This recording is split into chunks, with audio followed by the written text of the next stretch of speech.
don't know what to do with all this mess. Oh man, that's rough right there. Oh, that's awesome. Oh, it looks like the seal's not leaking.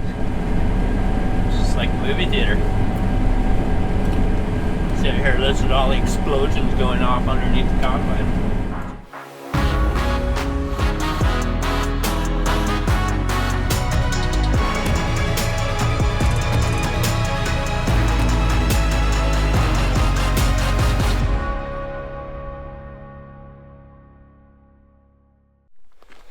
Morning. Here we go again. Oh man, we left more of a mess here than I had remembered. I thought I was just gonna throw the tire on quick and go spray this morning. Oh, it looks like the seal's not leaking. I mean, it hasn't spun yet either, but I think we just gotta throw this thing back on. And the wheel. And wash some stuff off. And if you're wondering what that seal cost, that was a nice shocker. No wonder new sprayers $800,000 or whatever they are. Unreal.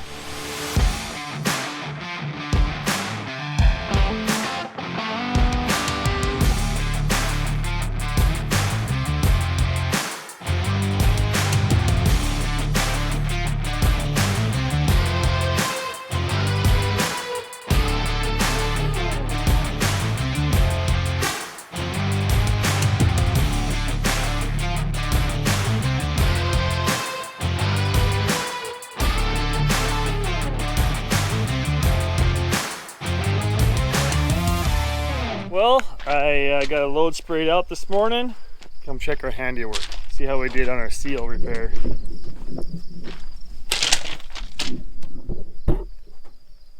Looks dry, just some dust sticking to the residual oil that didn't wash off, so cool. Think we got her. Look at all them shiny new notch discs on the drill. I'm pretty excited to go seed some winter wheat through all that residue and see how these things do. Cool.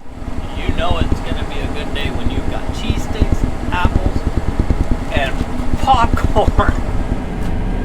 It's just like a movie theater. See here, listen to all the explosions going off underneath the combine. It chunks through the rest of this one. While eating popcorn.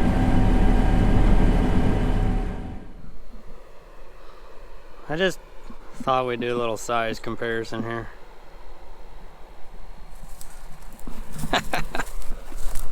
Couldn't pass up the opportunity, right?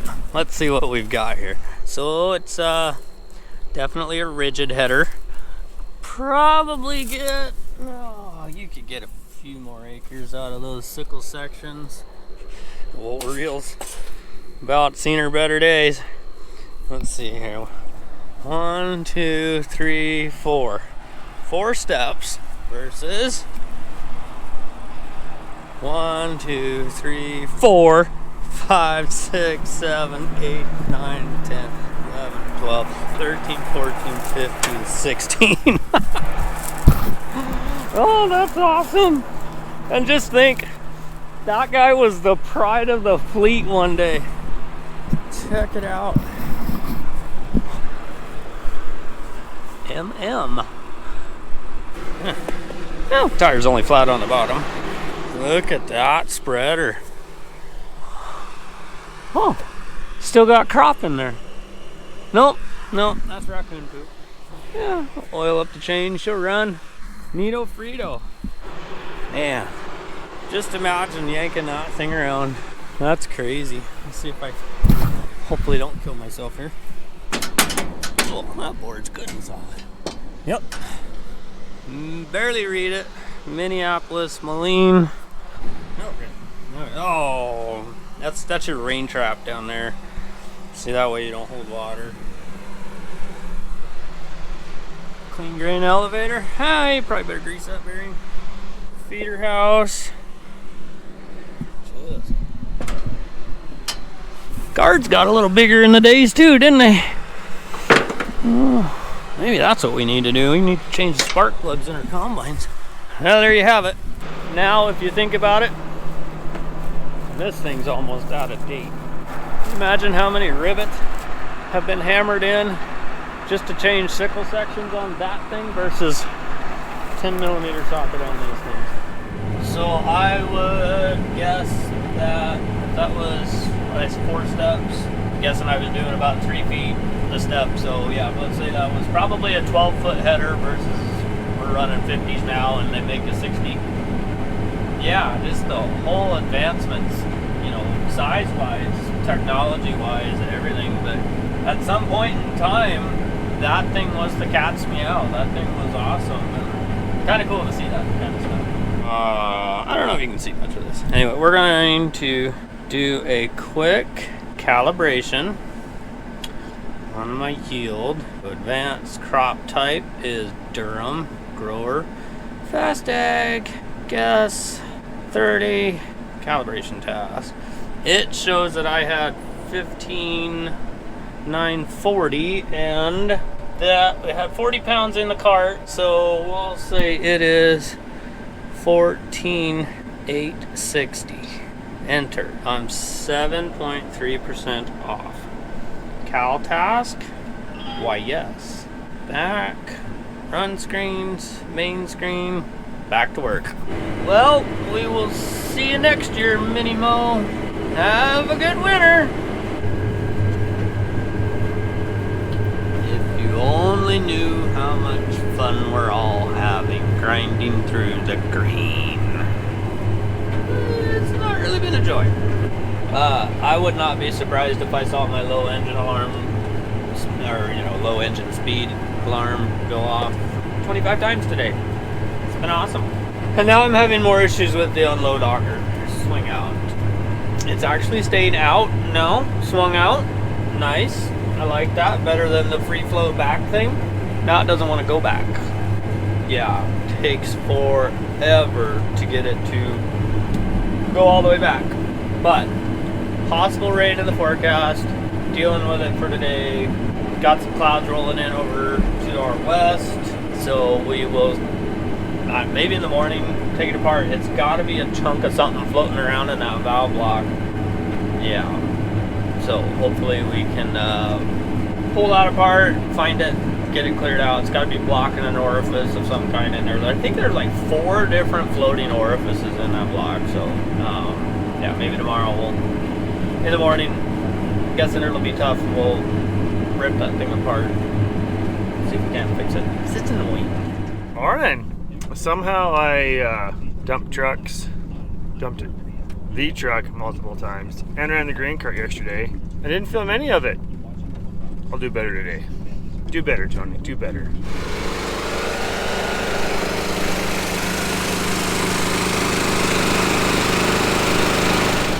Well, this wheat field is what used to be in alfalfa. Our goal was with alfalfa, it's Roundup ready, let's try and get rid of the buckwheat. Didn't work like we thought it would. So, killing the buckwheat. Just about done here. We'll head over and help them combine. Back to the job that we should be doing this time of year. Not spraying and harvesting, just harvesting. Just thought I'd enjoy the view for a second on top of the combine. So the auger swinging back situation. It was free floating back. Now it won't go back. It goes back. It's just crazy slow. And as rough as this field is, when it's out at an angle, I don't know. That seems like a very weak point to me. I'm gonna pull that block out for a second time and start pulling every one of those and checking all the orifices in there and putting it back together. Warren's on his way, so if something happens, I'll have an O-ring kit to, in case I break an O-ring. He should be here soon. It doesn't look very harvestable weather. It's dry right now. It may be a little tough right now. So I think I've got time to do this, as well as grease and get ready to go. And it looks like my bin auger cover's kind of getting squashed down there, that lower one.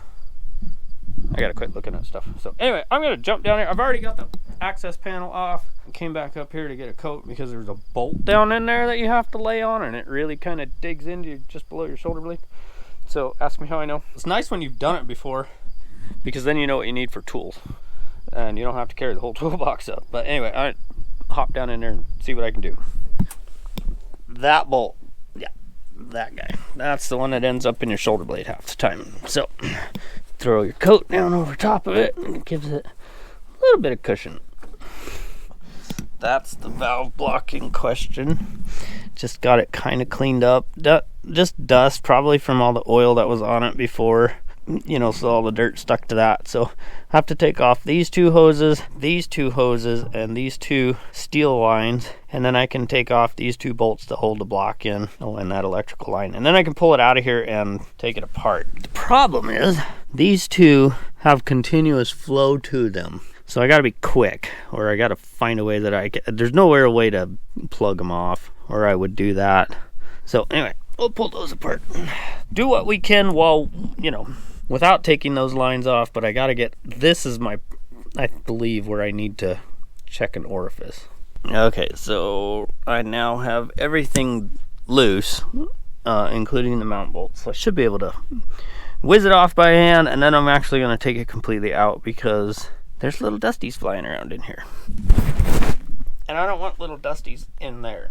So we're gonna try to make this as quick and painless as possible. Alright.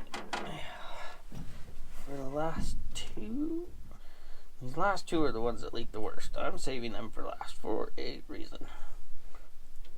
Okay. There it is. Alright, so that's floating orifice number 1. Nothing was in it. That's the one I had out before. That this was kind of all scarred up and whatever. We cleaned it up. It looks good. There may be still some bypass on it, which I'm fine with a little bit of bypass, but got it all cleaned out. There, perfect. Close to perfect. Let's see if we can.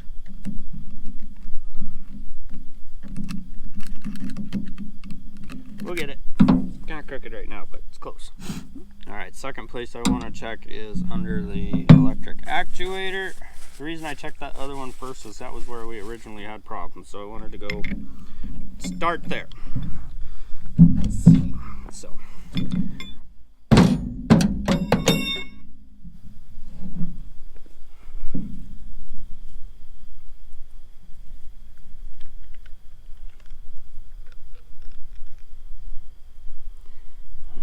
well, there is no orifice under there like I thought I saw in the diagram. But the O-rings look good, plastic rings look good. That thing looks okay as best as I can tell.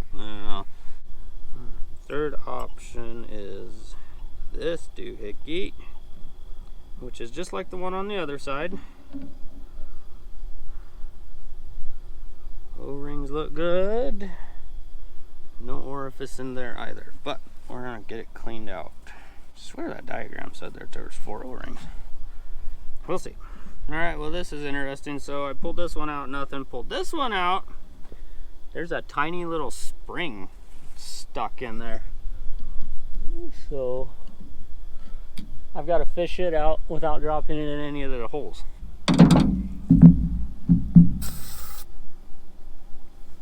Now the question is where does that spring go?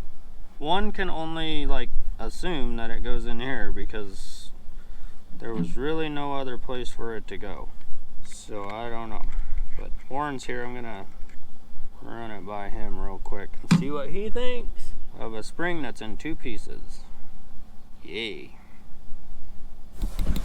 Alright, I pretty much took apart everything I could take apart. Look, see. Other than that little spring thing, which I got back in, I can't find anything. So we're gonna get this back in because oil is dripping slowly, but dripping nonetheless. My grain bin has a complete floor again. So, grab my tools and my coat.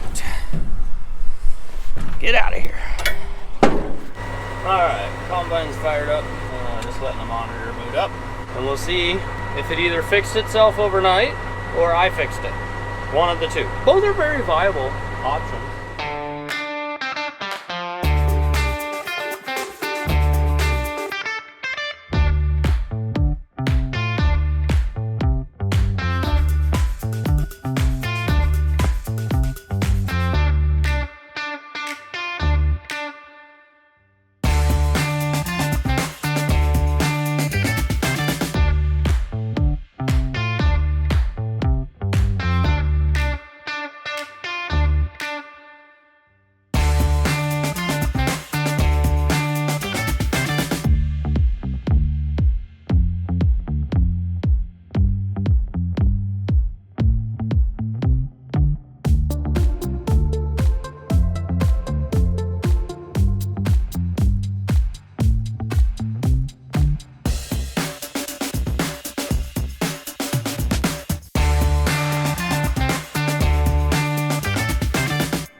for the combines to get full again. And then I dump them. And then I just do that all over again till it's dark and tough and we have to go home because we can't combine anymore. Well, this bin is pretty close to full and I don't really want to climb up to check it with a ladder. I got a pretty good scientific way to figure out if it's full or not. It's a rock. And we listen how full it is.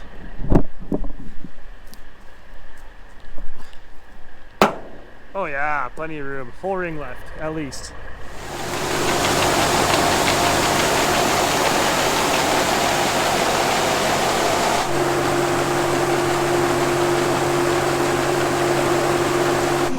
Well, as the grain cart and truck driver, something I really like is these Mickle openers right here. There's the remotes on this side to open, or they're corded over to this side so we can load them or run those traps from the opposite side of the motor. The motor stays out of the way on the other side. But one of the really cool features is if they're not closed all the way, they'll flash a red light.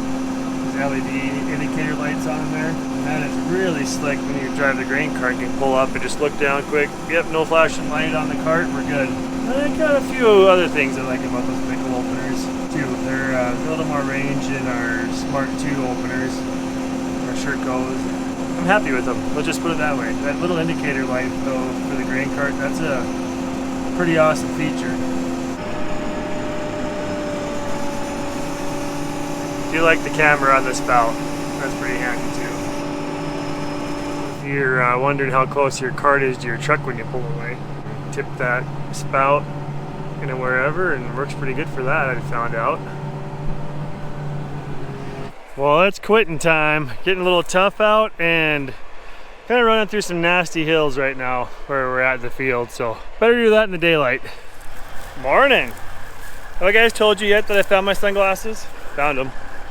Alright, they are getting headers adjustments made. I'm not sure if Tim has told you what's going on with those or not, but all this grass, weeds, and stuff underneath the crop is getting stuck in the belts and the draper belts, I mean, and then it's getting like wedged up and wrapped around the roller. So we made some adjustments. We think we got them raised up enough, and we'll see if that helps. We didn't get Dad to adjust his end. He didn't adjust the whole side yesterday, and he said he thought it made it worse, which I don't think it could have, but I think it's just maybe it's all falling in one spot and making it worse. But so they're gonna get those adjusted. I gotta move an auger, dump a truck, all that, get my grain cart serviced, so I better go get that done while they're getting their combines ready. Well, back in the cart, the combines are getting full. They both got their lights flashing. The 3/4 alarms are going off anyways. Oh man, that's rough right there. I don't know what to do with all this mess. If the fields were smooth and not rough, we would just probably leave it and seed it with a disc drill. But there's a lot of rough spots in the field. Most of this farm was in CRP when we bought it, and it's rough from when the CRP was being established and trying to grow and wind blowing. It's sandier ground, so it blew and has lots of rough spots. I think we might have to do some tillage. I do not like to do tillage because it's just, in our climate, I think no-till works better, saves moisture. You can just see all these little bunches all over. It just got a lot rougher this year with all the weeds. I don't know, we'll have to see what we do here. Maybe like something like a Pro-Till or the Manigo Storm where you can adjust the angle of the discs. So we could do a little bit of leveling but not completely destroy all the residue so it blows. We'll have to see. There's witch grass and stink grass, barnyard pigeon grass, Russian thistle. I mean, it's pretty incredible. Lots of organic matter. I mean, if we're gonna look at the bright side, we do have lots of organic matter to get incorporated now. Well, because why wouldn't a storm come out of the southeast instead of the west of 2020 during 2025? I think we're gonna get rained out. Most of our weather comes from the west, or the south, or the northwest. But not usually from the southeast. There's a pretty good wash right north of you there, Tim. Watch for that. Yeah.